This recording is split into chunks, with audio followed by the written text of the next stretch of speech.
Shalom.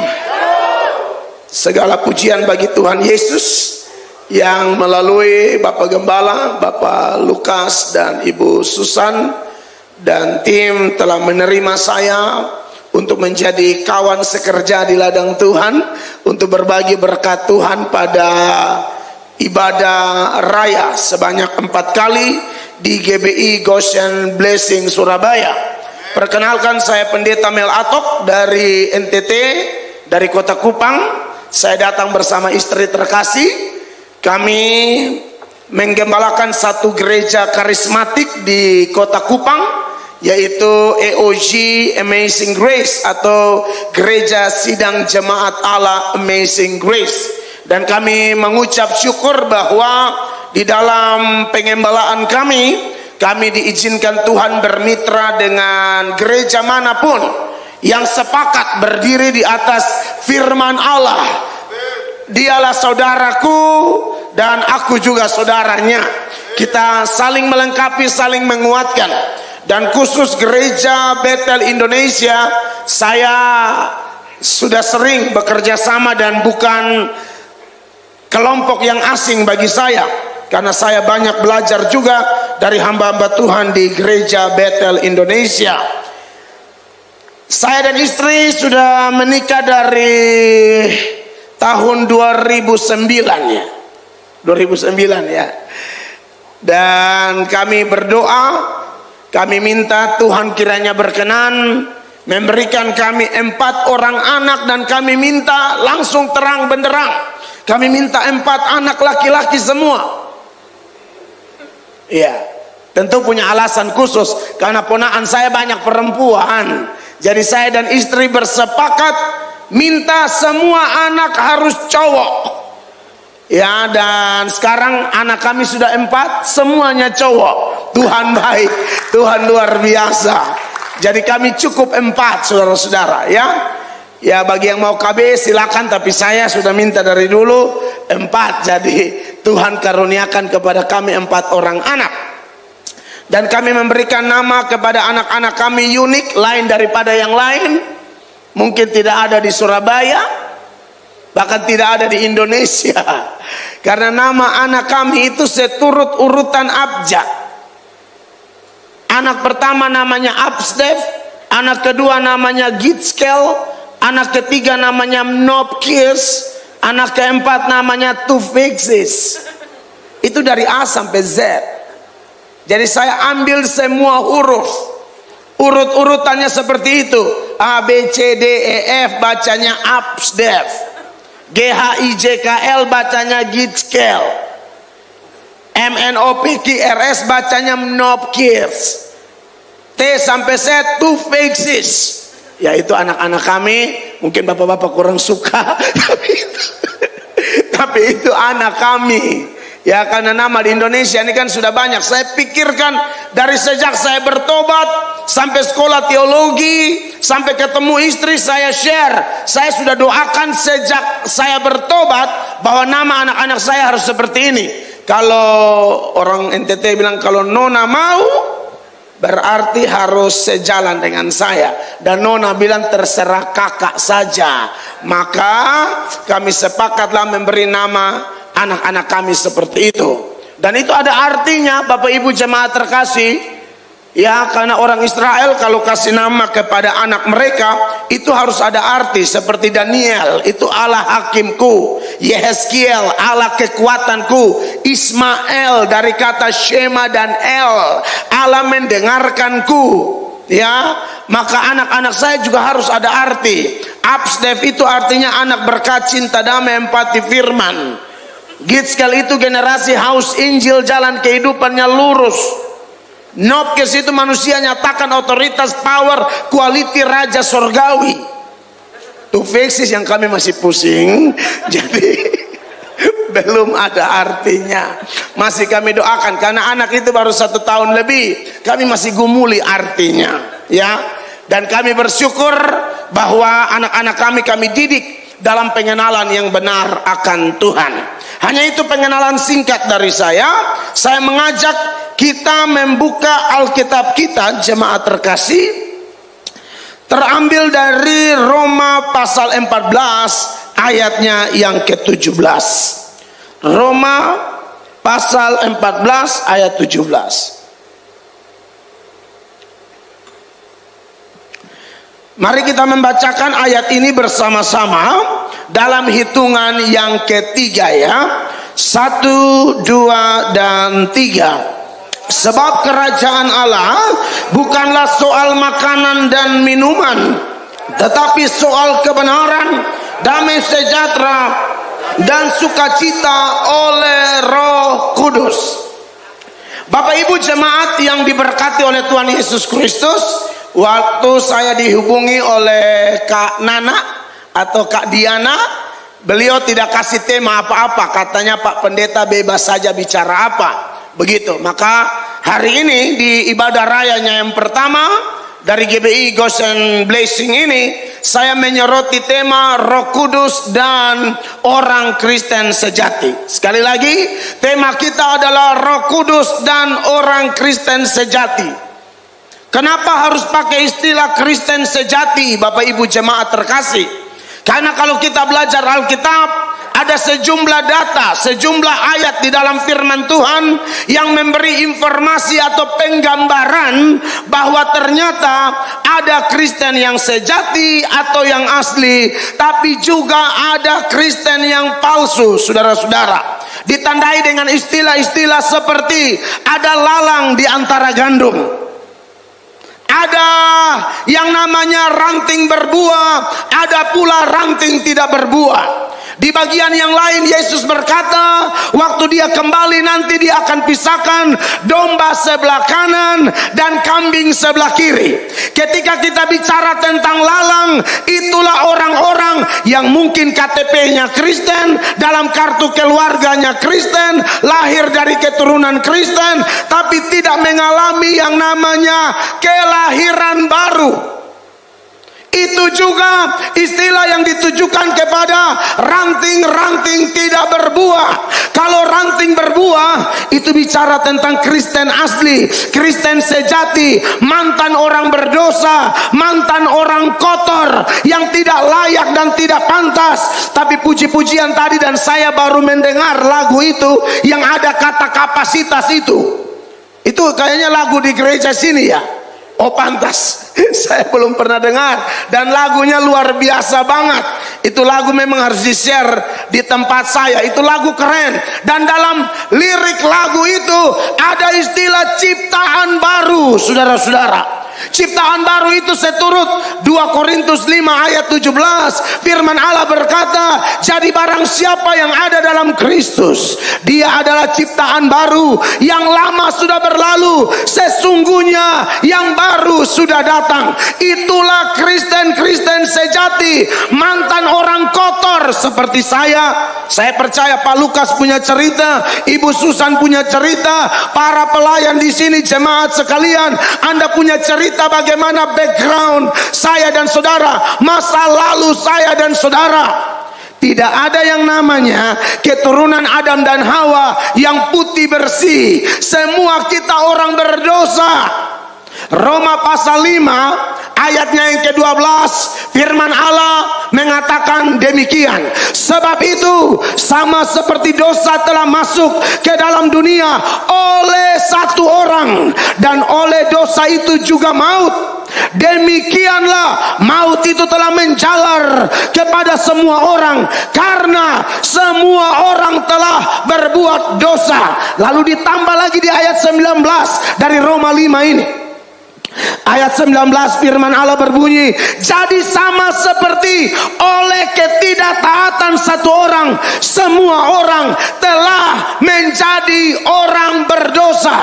Kadang-kadang kita bertanya, kenapa kok Adam yang salah tapi kita juga kena? Bapak Ibu jemaat yang diberkati Tuhan, dalam pandangan Allah, Adam adalah wakil kita.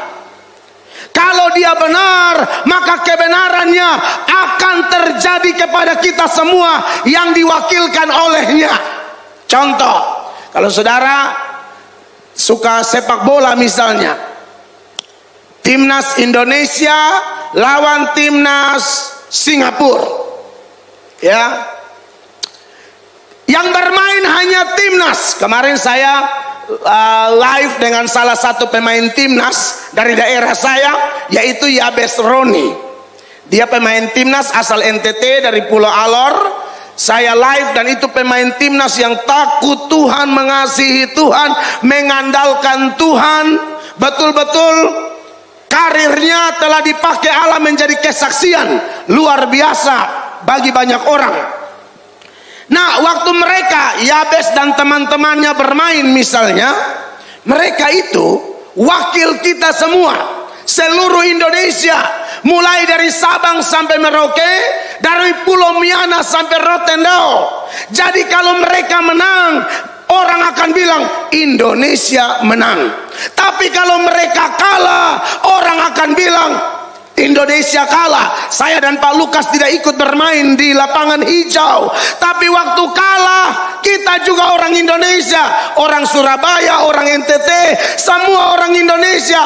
Wakil kita kalah, kekalahannya diperhitungkan kepada kita semua. Makanya ayat-ayat tadi mengatakan, karena pelanggaran atau ketidaktaatan satu orang, semua orang telah menjadi orang berdosa. Tapi kita bersyukur, dari orang-orang berdosa ini firman Allah berkata, ada orang-orang yang telah dipilih sebelum dunia dijadikan. Siapa mereka? Itulah orang-orang yang percaya kepada Yesus Kristus sebagai Tuhan dan Juru Selamat. Alkitab berkata, ketika orang-orang ini percaya kepada Tuhan Yesus, mereka dimeteraikan dengan Roh Kudus. Dan Alkitab berkata lebih jelas, waktu mereka dimeteraikan dengan Roh Kudus, mereka adalah warga kerajaan sorga. Nama kita terdaftar di sorga. Jadi bagi Anda yang percaya Yesus, kewargaan kita ganda, warga kerajaan sorga dan juga warga negara Indonesia. Warga negara Indonesia sekaligus warga kerajaan sorga. Ayatnya jelas, Filipi pasal 3 ayatnya yang ke-20. Sama-sama kita baca, 1, 2, 3. Karena kewargaan kita adalah di mana? Di dalam sorga. Dan dari situ juga kita menantikan Tuhan Yesus Kristus sebagai Juru Selamat. Jadi kita ini warga kerajaan sorga yang masih menumpang di Surabaya, warga kerajaan sorga yang masih menumpang di planet bumi. Sekarang kita masih pakai tubuh yang namanya tubuh hina, tapi kelak tubuh ini akan diubahkan dengan tubuh kemuliaan. Makanya setelah Filipi 3 ayat 20, ayat 21 nya dia bilang begini, yang akan mengubah tubuh kita yang hina ini sehingga serupa dengan tubuhnya yang mulia menurut kuasanya yang dapat menaklukkan segala sesuatu kepada dirinya. Garis bawahi, mengubah tubuh kita yang hina ini sehingga serupa dengan tubuhnya. Tubuh yang mana? Waktu dia bangkit itu, Bapak Ibu. Jadi tubuh yang ini masih ada asam urat, gula darah, ya, kolesterol, masih bisa kena kanker, tumor dan lain sebagainya. Tapi seperti yang Bapak Gembala bilang di dalam doa tadi, anak Tuhan sejati mengerti baru tubuh ini tubuh hina. Andai kata kita punya sakit dan tidak sembuh, ya, kita jangan kecewa. Kita tetap cinta Tuhan, amin. Tetap mengasihi Tuhan. Saya salut dengan pandangan seperti itu. Karena ada orang yang punya pandangan pokoknya harus sembuh. Apalagi minta maaf saya harus ngomong ya, tidak ada orang di dunia ini yang tambah tua tambah kuat secara fisik. Tidak ada. Secara alamiah ya tambah tua ya otomatis dong mulai lemah. Alkitab berkata Ishak tambah tua buta, Yakub tambah tua buta, Imam Eli tambah tua buta, Abraham juga tambah tua mata mulai kabur. Padahal mereka itu pahlawan-pahlawan iman. Mereka orang-orang yang bergaul karib dengan Allah. Tetapi Alkitab berkata, sekalipun manusia lahiriah kita semakin merosot, tapi manusia batinia kita dibaharui dari hari ke hari. Amin. 2 Korintus pasal 4 ayat 14, coba tunjukkan ayatnya. Ya. Karena kami tahu bahwa Ia yang telah membangkitkan Tuhan Yesus akan membangkitkan kami juga bersama-sama dengan Yesus. Dia akan menghadapkan kami bersama-sama dengan kamu kepada dirinya. 15, jemaat tolong baca 1, 2, 3.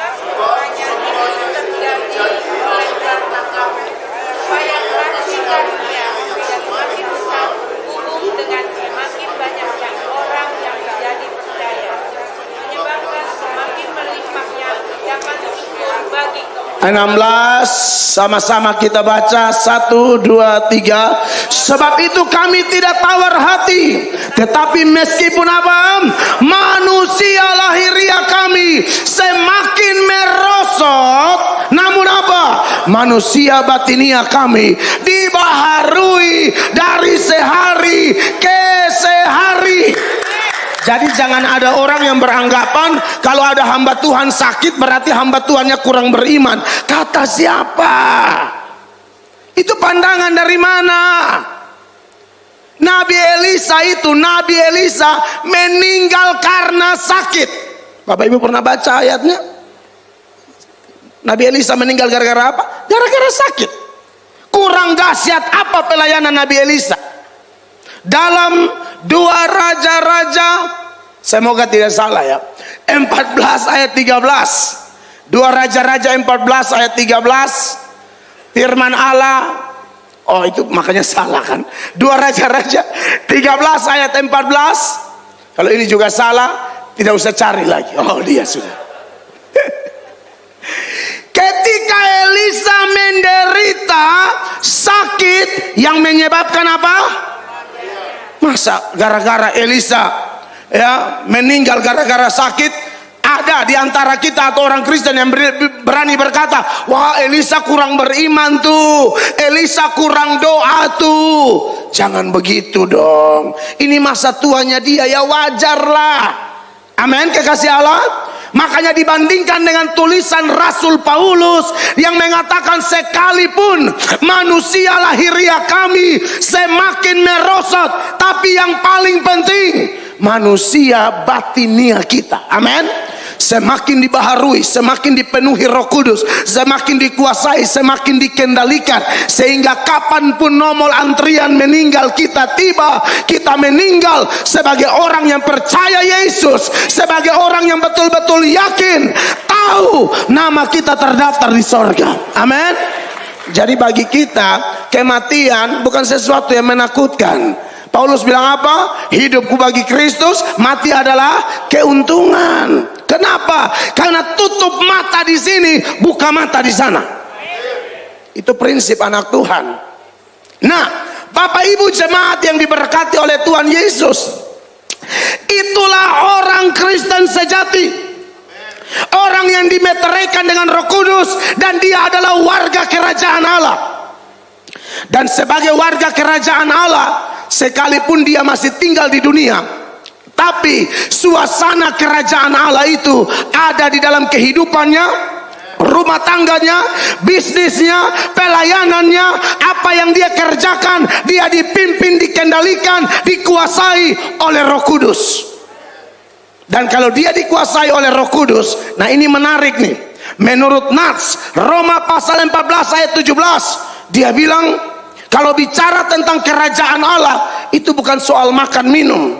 Latar belakang dari teks ini, ternyata memang di kalangan orang Kristen sejati pun ada yang sudah level iman tinggi, ada yang imannya masih rendah, ada yang sudah kuat, ada yang masih lemah. Dan ternyata dalam teks ini ada perdebatan soal makanan, minuman dan lain sebagainya.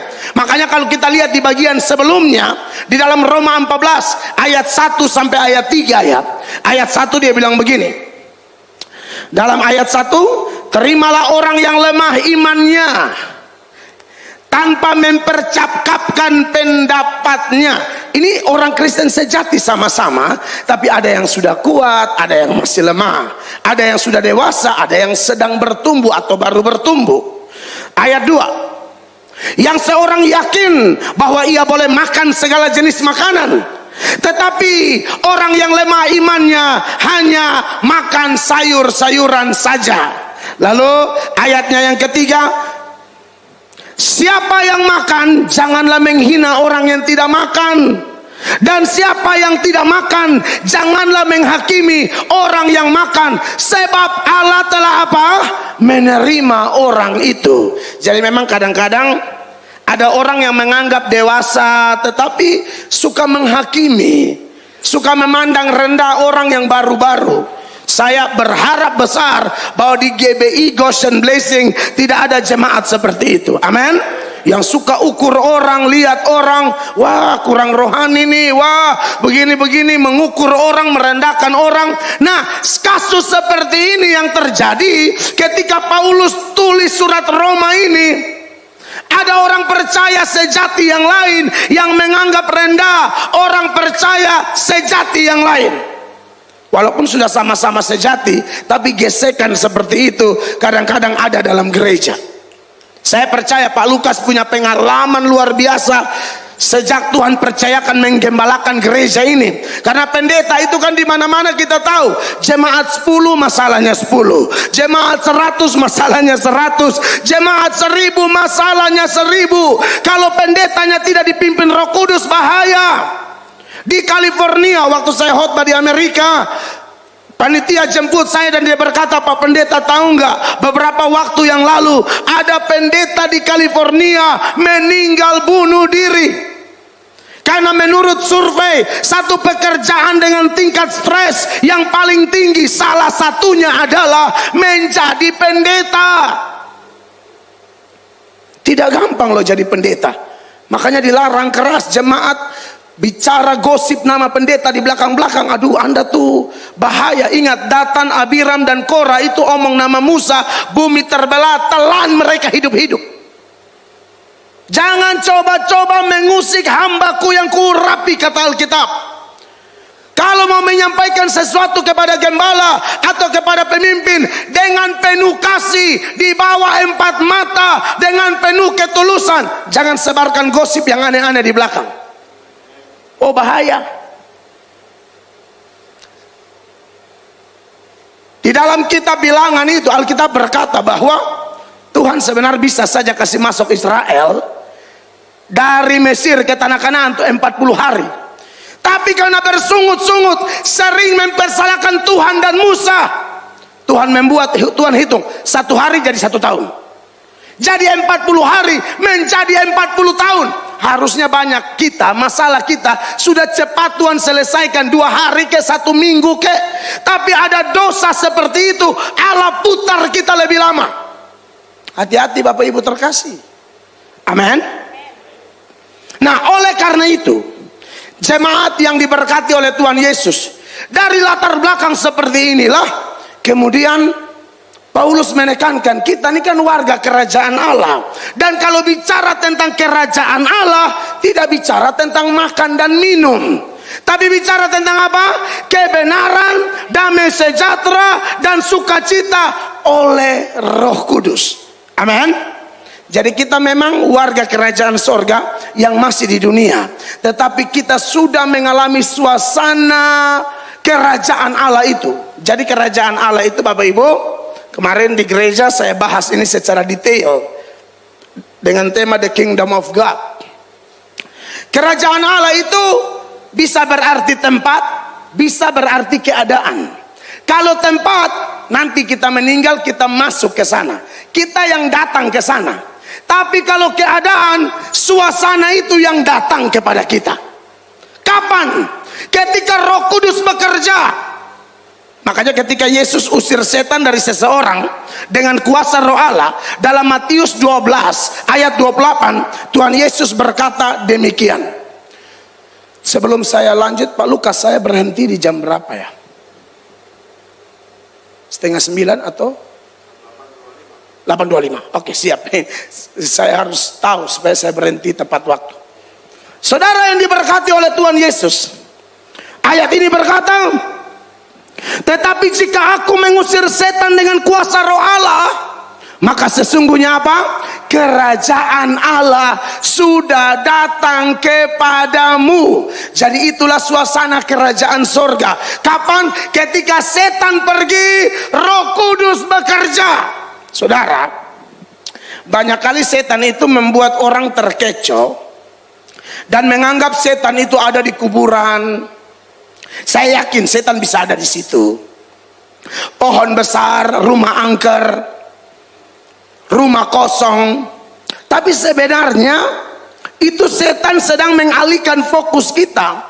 Target setan bukan kuburan. Target setan bukan rumah kosong. Target setan bukan pohon besar. Target setan itu manusia. Makanya ada orang yang ketika setannya keluar, dia tidak bertobat sungguh-sungguh, setannya balik lagi, dia tambah rusak. Saudara pernah baca Matius pasal 12 mulai ayat 43? Perhatikan ayat-ayat ini Bapak Ibu terkasih. Matius 12 ayat 43, apabila roh jahat keluar dari manusia, ia pun mengembara ke tempat-tempat yang tandus mencari perhentian, tetapi ia tidak mendapatnya. Garis bawahi kalimat awal, apabila roh jahat keluar dari mana? Manusia, Bapak Ibu. Jadi kadang-kadang dia suka bikin kita gagal fokus. Setan itu paling suka masuk di rumah yang namanya manusia. Tapi menarik dalam teks ini, setannya keluar, saudara-saudara. Kenapa? Mungkin karena didoakan. Kenapa? Mungkin dalam sebuah KKR atau ibadah, pendeta altar call dia buat keputusan, tapi tidak ditindaklanjuti dengan pertobatan yang sungguh-sungguh, tidak diisi dengan perkara-perkara rohani, Bapak Ibu terkasih.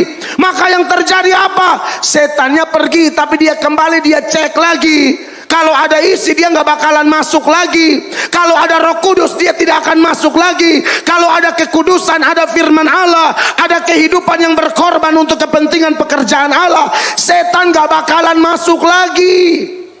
Tapi kalau dia balik tapi kosong, hanya bertobatnya seminggu, 2 minggu, kemudian kepahitan lagi, gosipin nama orang lagi, kembali lagi kepada hidup lama. Padahal Yesus berkata binatang saja tidak jatuh di lubang yang sama. Masa manusia jatuh terus di lubang yang sama, berzina terus, selingkuh terus, tipu terus, kepahitan terus, berantem sama saudara hanya gara-gara harta.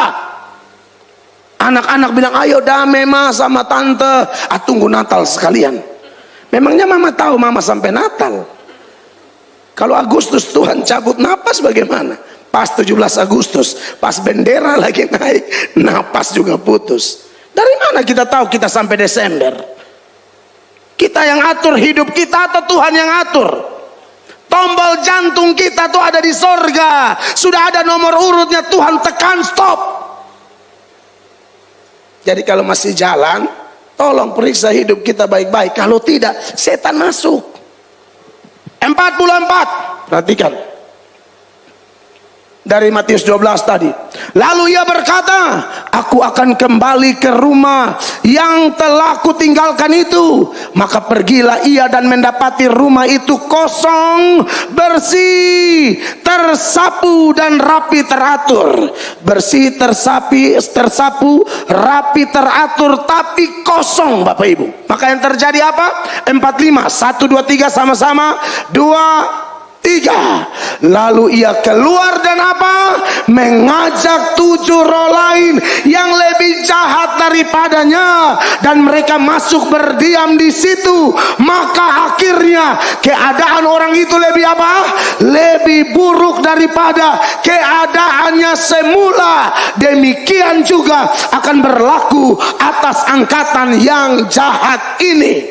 Bapak Ibu jemaat, ini kebenaran firman Allah. Periksa diri kita. Saya kalau khotbah selalu disertai bukti-bukti firman Allah, karena ini khotbah itu beritakan firman, bukan cerita nenek moyang saya. Alkitab berkata langit dan bumi akan berlalu, tapi firman Allah tidak akan pernah berlalu. Untuk mengalahkan setan di padang gurun pada waktu Yesus dicobai, senjatanya apa? Yang pertama Yesus pakai ada tertulis, yang kedua Yesus pakai ada tertulis, yang ketiga Yesus pakai ada tertulis. 3 kali Yesus membantah setan, senjatanya tetap sama, tidak berubah-ubah.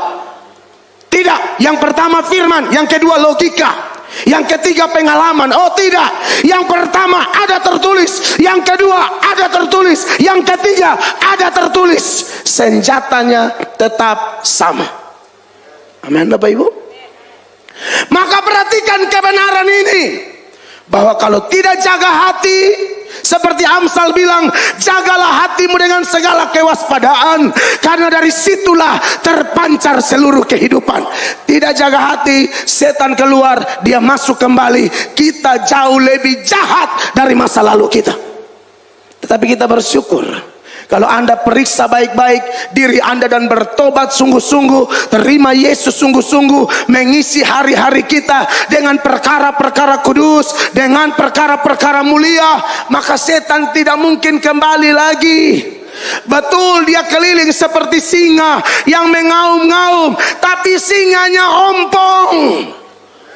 Bagi anak Tuhan, kita tahu setan ada kuasa, tapi Yesus maha kuasa. Beri tepuk tangan yang meriah bagi Tuhan. Setan ada kuasa, Yesus kita maha kuasa. Buat apa kita takut? Bukan kita yang berperang, tapi Allah berperang ganti kita. Makanya pakai seluruh perlengkapan senjata Allah yang tercatat dalam Efesus 6, mulai ayatnya yang ke-12 sampai ayatnya yang ke-17 itu. Bapak Ibu jemaat yang diberkati oleh Tuhan Yesus, jika aku mengusir setan dengan kuasa roh Allah, kata Yesus, sesungguhnya kerajaan Allah datang kepadamu. Setannya pergi. Sekarang kita dikuasai dengan Roh Kudus. Makanya tema kita Roh Kudus dan orang Kristen sejati. Kalau kita dikuasai oleh Roh Kudus, ada beberapa hal yang disinggung dalam Roma 14 ayat 17. Yang pertama, ada yang namanya kebenaran. Kebenaran di sini dia pakai kata Yunani dikaiosune. Dikaiosune itu sebenarnya pengertian kebenaran itu luas ya. Ada namanya kebenaran karena percaya ya. Jadi kita tidak selamat karena usaha atau perbuatan kita. Kita tidak terima doktrin sesat salvation by works. Selamat karena usaha, tidak. Kita percaya salvation by faith. Selamat hanya karena iman. Amin. Salvation by grace. Selamat hanya karena anugerah. Kita bisa percaya itu dianugerahkan. Makanya Paulus pernah bersaksi dulu sebelum kenal Tuhan Yesus, dia memegahkan hal-hal luar biasa yang dia pegang saat dia beragama Yahudi. Tapi setelah dia percaya Yesus, dia bilang, segala sesuatu yang aku anggap menguntungkan, aku anggap sampah, aku anggap rugi. Aku tidak lagi berdiri di atas kebenaranku sendiri, tapi kebenaran yang dianugerahkan oleh Allah. Ini ada di dalam Filipi 3 ayat 9. Firman Allah berbunyi demikian. Filipi 3 ayat 9. Dan berada dalam dia, bukan dengan kebenaranku sendiri, karena mentaati hukum Taurat, melainkan apa? Dengan kebenaran karena kepercayaan kepada Kristus, yaitu apa? Kebenaran yang Allah anugerahkan berdasarkan kepercayaan. Tapi saudara-saudara, ternyata di kaiosune yang dibahas dalam Roma 14 ayat 17 itu, kebenaran di sana bukan bicara tentang kebenaran ini. Ini juga mutlak benar. Tapi kebenaran di sana bicara tentang perilaku hidup yang benar.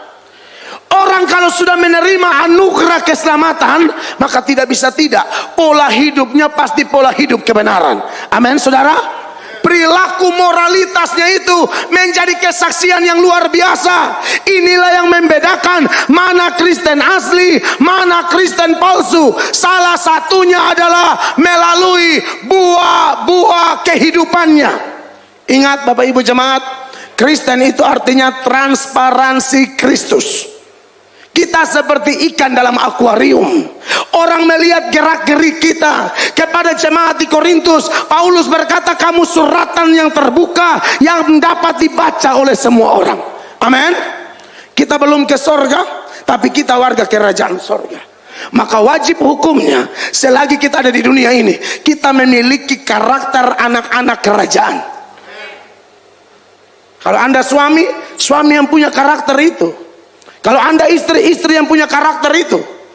Saya tidak tahu di Surabaya ya Pak Lukas ya, tapi di daerah di mana-mana saya kunjungi, kasus selalu selingkuh. Bahkan ada yang sudah melayani Tuhan masih selingkuh. Saya tidak mengerti, kok bisa melayani Tuhan selingkuh. Bahkan ada pendeta yang selingkuh. Pendeta punya piaraan. Orang piara tuh anjing, kucing. Ini pendeta kok piara perempuan.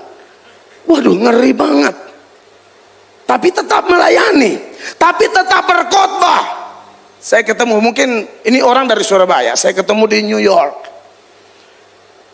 Kayaknya gereja yang di Surabaya pindahkan dia ke sana karena kasus itu, dan dia bersaksi sih. Saya salutnya dia bersaksi, istrinya ada. Maksudnya setelah dia bertobat, dia berbagi kenapa dia dipindahkan ke New York. Saya ketemu, saya sarapan sama dia di New York. Dia berbagi itu dalam sebuah pertemuan pendeta-pendeta gereja Indonesia se-Amerika Utara dan Kanada. Saya dari Indonesia juga hadir, dan beberapa teman saya dari Sydney. Lalu dia berbagi gara-gara sering sharing sama jemaat. Awalnya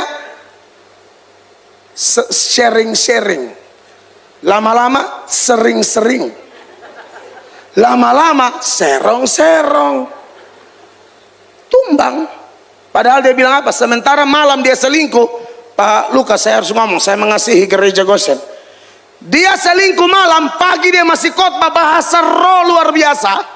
Ayatnya keluar luar biasa, tapi malam ada bersinah. Tapi selesai dia khotbah, ada jemaat pegang tangannya dan berkata, khotbahnya sangat dahsyat Pak. Dia menangis, dia bilang, saya seperti disambar petir siang hari. Saya baru bersinah sama istri orang tadi malam, padahal saya seorang pendeta. Pagi saya bahasa roh, ayat keluar, jemaat datang dan berkata apa? Hebat, khotbahnya hebat. Wow. Pelayan-pelayan di Goshen, saya diundang, saya bukan undang cari aman, bukan, pokoknya saya bicara kebenaran. Suka syukur, tidak suka, tidak ada urusan. Amin. Orang hidup dipimpin Roh Kudus punya kebenaran hidup. Tolong jaga ini hidup kita semua. Dan yang kedua, tentu ada damai sejahtera dan sukacita. Ini paket lengkap. Saya tambah sedikit ya, karena lagi sedikit ya. Ini kan 25 toh Pak. Maksudnya saya pakai yang di sana. Jadi saudara dengar, sudah mau habis ini, sudah mau habis. Orang ada Roh Kudus, ada damai sejahtera dan sukacita. Amin. Bapak Ibu tahu, saya diberkati dengan yang Pak Lukas bilang tadi itu. Kita cinta Tuhan tuh mau susah, mau senang, sehat, sakit. Karena betul, damai sejahtera dan sukacita kita, Alkitab mengatakan itu damai sejahtera yang melampaui segala akal. Filipi 4 ayat 7. Filipi 4 ayat 7, sebelum jarum panjangnya menuju angka 5. Haleluya.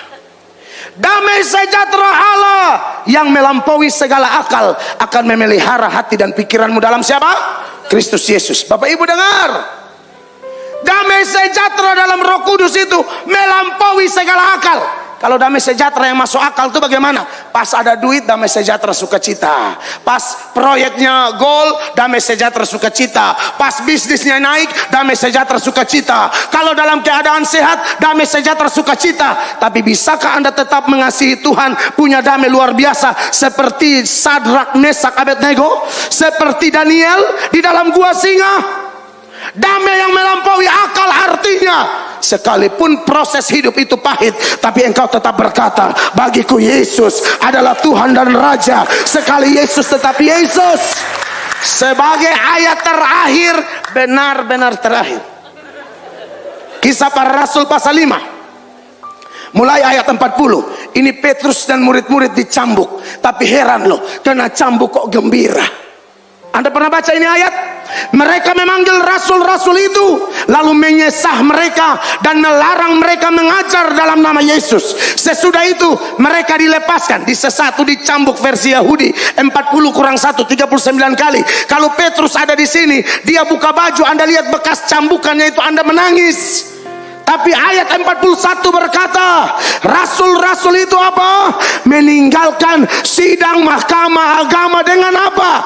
Gembira. Itu dia punya nama, damai melampaui segala akal. Jangan baru kena tegur dari gembala sudah tidak mau pelayanan lagi. Petrus dipukul begini macam, tapi Petrus tetap pelayanan. Ayat 42 terakhir, ini benar-benar terakhir. Dan setiap hari, haleluya. Di mana 42 tadi? Dan setiap hari sama-sama mereka melanjutkan pengajaran mereka di bait Allah dan di rumah-rumah orang, dan apa? Memberitakan Injil tentang Yesus yang adalah Mesias.